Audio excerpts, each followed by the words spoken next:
बिस्मिल्लाहिर्रहमानिर्रहीम अस्सलाम वालेकुम। किसी भी मुल्क के अंदर इंसानी हकूक की पामाली हो, आइन और कानून को रौंदा जाए तो अदलिया आखिरी उम्मीद होती है। बदकिस्मती से पाकिस्तान के अंदर अदालती निज़ाम इतना अपाज, निकम्मा और कमजोर है कि इस वक्त सिविल सोसाइटी के ह्यूमन राइट्स को प्रोटेक्ट नहीं किया जा रहा। इस्लामाबाद हाईकोर्ट के चीफ जस्टिस आमर फारूक ने बगैर इमरान खान के हवाले से किस तरह डबल गेम की है, इमरान खान के वकला भी फट पड़े हैं, इसकी तफसील आपके सामने रखनी है। नवाज शरीफ की वापसी के हवाले से किससे डील तय पाई है, राना सनाउल्लाह और इरफान सदीकी ने बड़ा इंकशाफ किया है, उन्होंने क्या कहा है, यह भी आपके सामने रखना है। तहरीक इंसाफ की हुकूमत के हवाले से एक बड़ा प्रोपेगंडा किया गया। एक तो कहा गया कि उन्होंने महंगाई बहुत कर दी है, लिहाजा हमें इस हुकूमत को बदलना है और महंगाई को कंट्रोल करना है। और दूसरा ये प्रोपेगंडा था कि तहरीक इंसाफ ने रिकॉर्ड कर्जे लिए और इन कर्जों की वजह से पाकिस्तान की मईशत डूबी है। अब तहरीक इंसाफ के 3.5 साल दौर और 15 महीने का जो कर्ज है उसका एक मुआवजा और आम सबूत सामने आए हैं, वो आपके सामने रखना है। डॉक्टर यास्मीन राशिद और सरफराज चीमा समेत मुख्तलिफ शख्सियात आज लाहौर अदालत के अंदर पेश की गई हैं। पुलिस किस तरह सहाफियों के साथ नारवा सलूक कर रही है, उसकी एक झलक भी आपके सामने रखनी है। उम्मीद है आप समाप्त करेंगे और अपने कीमती फीडबैक से जरूर आगाह करेंगे। इससे पहले भी पाकिस्तान के अंदर इंतकामी कार्रवाइयां हुई, सियासी शख्सियात पर मुकदमात भी कायम हुए और मुसलसल ये बताया जाता है कि नवाज शरीफ, शहबाज शरीफ, जरदारी और बाकी जो पॉलिटिकल एलीट है उन पर बड़े मदालम ढाए गए।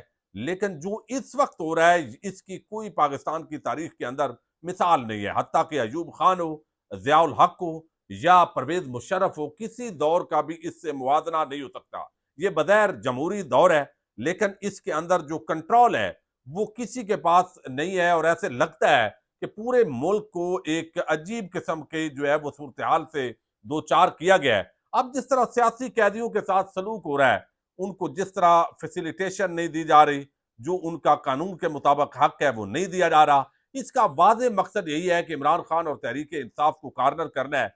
अब यहाँ पर आज जो है वो एक बड़ी आम जो है वो इंकशाफ किया है। शाकर अवान साहब हैं, लाहौर से बड़े आम साफी हैं और उन्होंने बताया कि इंसदाद दहशतगर्दी अदालत में पुलिस गर्दी अरूज पर है। सहाफियों को उमर सरफराज चीमा, डॉक्टर यास्मीन राशिद का हाल अवाल पूछने पर भी धमकियों का सामना है, यानी सहाफियों को भी धमकियां दी जा रही है। यानी एक तरफ आप देखिए कि डॉक्टर यास्मीन राशिद चंद दिन पहले जो है वो उनका हार्ट का इशू आया था सामने। सरफराज चीमा बेचारे बीमार हैं, बड़े नईफ और कमजोर हो चुके हैं, अब ये बदले लिए जा रहे हैं। अब इसके अंदर वो बताया गया कि यास्मीन राशिद गुज़श्ता रोज अटैक की शिकायत पर अस्पताल मुंतकिल हुई। उमर सरफराज चीमा इतने कमजोर और ज़ईफ हो चुके हैं कि उन्हें व्हील चेयर पर लाया गया। पुलिस एहलकारों का रवैया इंतहाई धमकाना और मुतसबाना है। हम वही साफी हैं जब नवाज शरीफ, शहबाज शरीफ, मरियम नवाज साद, रफीक ख्वाजा, आसफ समेत मुतअद्दिद रहनुमाओं की कवरेज करते थे, उनका मौक़िफ़ भी चलाते थे। इस वक्त तो पुलिस को कोई तकलीफ नहीं होती थी, आज क्यों वो झपट पड़ते हैं। घुटन इतनी बढ़ चुकी है कि सांस लेना मुश्किल हो चुका है। ये एक गैर जानबदार क्रेडिबल सहाफी जो है उसकी राय है कि हम हाल अहवाल उनसे पूछने के लिए गए और पुलिस ने हमें जो है वो धमकियां देने का जो सिलसिला है वो उन्होंने शुरू किया है। दूसरी तरफ जो है वो चीफ जस्टिस आमर फारूक जो है उनका एक अपना किरदार है, लेकिन पीडीएम टोले ने कर्जा कितना लिया है ये मैं आपके सामने रखूं, चूंकि ये खुद एक नून लीगी बगैर साफी है हामी और बड़े गैर जानबदार सहाफ़ी मैं उनको चले कह सकता हूँ, अगरचे वो पीटीआई के खिलाफ भी हूँ, लेकिन वो मईशत पर बड़ी ग्रिप रखते हैं।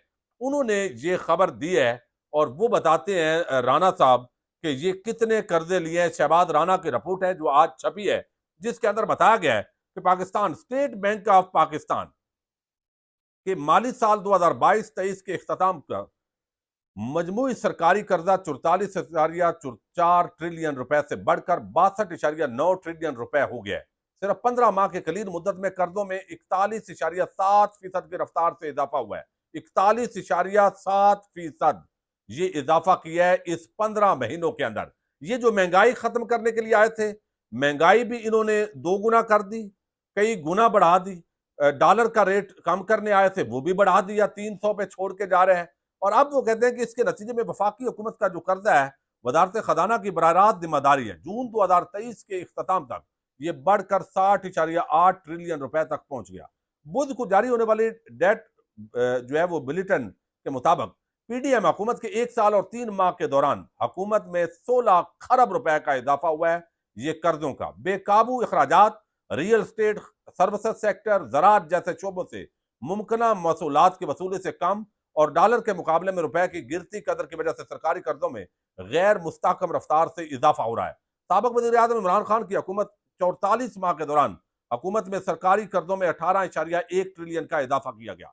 यानी जो 3.5 साल के अंदर कर्जों में इजाफा हुआ, हालांकि वो पिछला इन्हीं के चढ़ाए गए कर्जे थे। इस हुकूमत ने अब वो उससे ज्यादा 15 महीनों के अंदर मुल्क जो है उसके अंदर कर्जों के अंदर डबोया है। और ये इस उन्वान से आए थे कि हम तो IMF से छुटकारा पाने आए हैं, और ये नारे इन्होंने लगाए थे। ये चूंकि अपने केसेस माफ करवाने आए थे और एक मिली भगत के साथ आवाम को ये इंतहाई जो है वो महंगे पड़े हैं। अब इमरान नवाज शरीफ की जो वापसी है उस हवाले से डील का इंकशाफ किया है खुद राना सनाउल्लाह ने। अब राना सनाउल्लाह जो है उन्होंने रात को यह बात की है, और वो कहते हैं एक्सप्रेस न्यूज के प्रोग्राम #सियासत में, उन्होंने कहा कि नवाज शरीफ की अदालतों से बरीयत तय है और उनके लिए जीरो रिस्क हो चुका, जबकि इस मामले पर हमें गारंटी भी मिल चुकी है।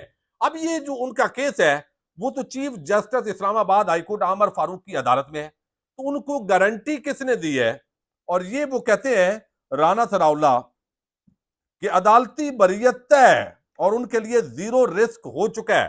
तो अब ये जीरो रिस्क होना और ये सारी चीजें, इसका मतलब है कि वो उनके साथ या तो एस्टैब्लिशमेंट ने तय किया है कि वो सारा निजाम मैनेज करेंगे, और या उन्होंने जो chief justice Islamabad high court है आमर फारूक उनके साथ तय किया है, और इस वजह से वो कहते हैं हमें गारंटी दी गई है। तो गारंटी तो या एस्टैब्लिशमेंट दे सकती है और या chief justice Islamabad high court जिनके सामने नवाज शरीफ का केस मौजूद है वो दे सकते हैं। तो ये एक बड़ा संगीन किस्म का इल्जाम है। Chief justice Islamabad high court को इसकी वजाहत करनी चाहिए, और जो हमारे ताकतवर हल्के हैं, अब ये जो मामला है ये इस हवाले से लग रहा है कि ये बात दुरुस्त कर रहे हैं, यानी डील और मामलात जो है वो तय हो रहे हैं। एक तरफ मैंने आपको बताया था कि अमूमन 2 तरह के लोगों को इस तरह की खबरें फीड की जाती हैं। एक को कहा जाता है कि बस अब नून लीग और पीपल्स पार्टी की भी खैर नहीं है, और दूसरी तरफ बताया जाता है कि जनाब हम तो थोड़ा बहुत ये कर रहे हैं, असल तो हमारे दोस्त और सज्जन आप हैं जिनके साथ हमने आगे लॉन्ग टर्म चलना है, आपको हमने हुकूमत देनी है, सिर्फ इमरान खान और तहरीक इंसाफ का सफाया करना है। अब यहां पर जो है इरफान सदीकी, अगर कोई और बंदा कहता तो मैं शायद इस पर ज्यादा वजन न देता, ख्वाजा आसफ या दूसरे तीसरे, लेकिन इरफान सदीकी वो शख्स है जो इस वक्त नवाज शरीफ और मरियम नवाज के जाती तौर पर इंतहाई करीब है। उनकी जो मुशावरत होती है, जैसे किचन कैबिनेट होती है पार्टी से हटकर, वो इनसे मुशावरत करते हैं। चंद सहाफी ऐसे हैं जो सहाफी कम और नून लीग के वर्कर ज्यादा है, उनमें इरफान सदीकी साहब, अता उल्लाह कासमी और इनका शुमार होता है। अब उन्होंने ये वाजे कर दिया है, वो कहते हैं कि हुकूमत जाने लगती है तो उसे बहुत से भूले काम याद आ जाते हैं। मैंने कहा था कि बिल में बर्क रफ्तारी अच्छी नहीं है, जल्दी ज्यादा बिल आते हैं तो इनके मुसवदे पर गौर नहीं होता। जो बिल आए उनकी जरूरत थी, ये नून लीग के बिल नहीं थे, पीडीएम के बिल थे भाई। अब आप पीडीएम कहो, पीपल्स पार्टी कहती है हम तो पीडीएम का हिस्सा ही नहीं है, तो लिहाजा ये फजल रहमान और बाकी तांगे की सवारियों का मुश्तमिल ये पीडीएम है। अब उन्होंने कहा कि इन लोगों ने बिल की तैयारियों के इजलासों में शिरकत की, बिल पर दस्तखत किए, मेरा बिल 14 माह से गुम है, यह बिल मेरी प्रॉपर्टी थी। इस हवाले से 10 अगस्त को स्पीकर को खत लिखा, लेकिन अभी तक कोई रिस्पांस नहीं आया।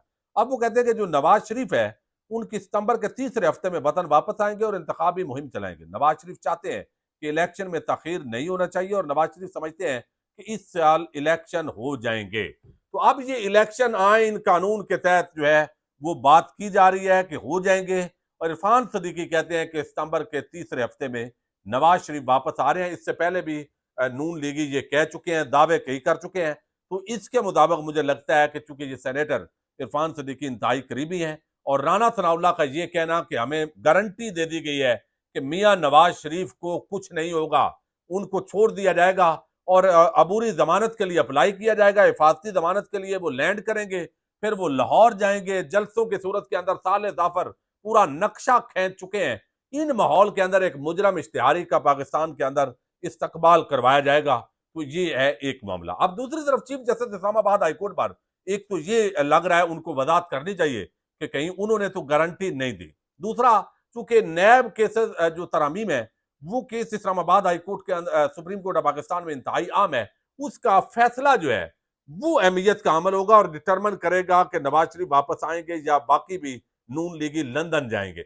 अब इसके साथ एक और मामला बड़ा आम है, और वो ये कि इमरान खान की तोशा खाना केस के हवाले से एक तो जो सीनियर वकला थे उस दिन उन्होंने इस्तदा की कि जनाब आप मेहरबानी करें, आप 2 हफ्ते मैक्सिमम टाइम होता है अपील लगाने का, तो आप दो कल ही लगा दें ताकि सुन लें अपील जो उसने फैसला दिया है हमायूं दिलावर खान ने। तो उन्होंने कहा कोई मसला नहीं है, मैं थोड़ा सा हॉस्पिटल जाना है, इधर उधर जाना है। तो जजेस के सामने जो आमिर फारूक साहब है वो उन्होंने वकला के सामने तो सीनियर वकला थे, उन्होंने कहा नहीं 2-4 दिन 5 दिन के अंदर लग जाएगा।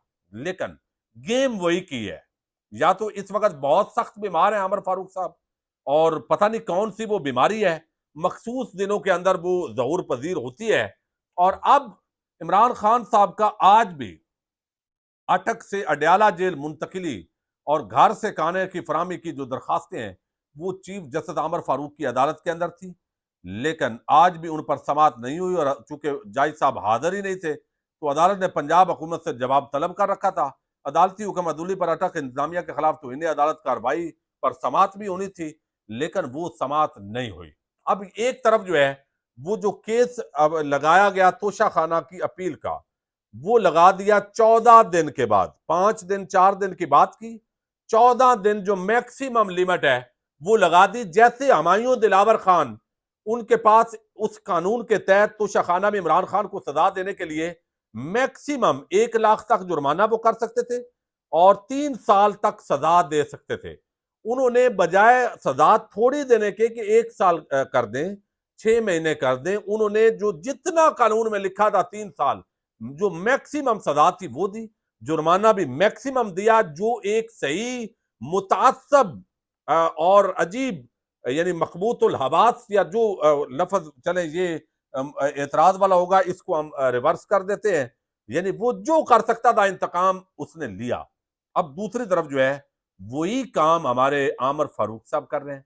इमरान खान तहरीक इंसाफ को रिलीफ नहीं दिया गया, अब बाबर सत्तार ने दिया है, ये रिलीफ भी वो आते ही वापस लेंगे कोई ना कोई कुलिया अप्लाई करके। तो अब इस तरीके से एक डबल गेम है और इमरान खान के बखला और इमरान खान मुसलसल कह रहे हैं कि ये chief justice Islamabad high court हमारे केस ना सुने, ये जानबदार आदमी है, ये हमारे खिलाफ बाकायदा कोई बेंच फिक्सिंग टाइप बंदा है, लेकिन बहरहाल वो सुने जा रहे हैं। तो जहर है अब ये आज एक मरतबा फिर इस आम दरखास्त पर समाअत नहीं हुई। इमरान खान को एक वकील को आज मिलने की इजाजत होगी, बाकियों को फिर मिलने की इजाजत नहीं दी जा रही, फैसिलिटेशन वहां है नहीं, बंद एक कमरे के अंदर रखा गया है ताकि उनको जिस तरह एक सताया जाए और तोड़ा जा सके। तो इमरान खान को शायद इस तरीके से तोड़ा ना जा सके। इजाजत दीजिएगा, अल्लाह हाफिज।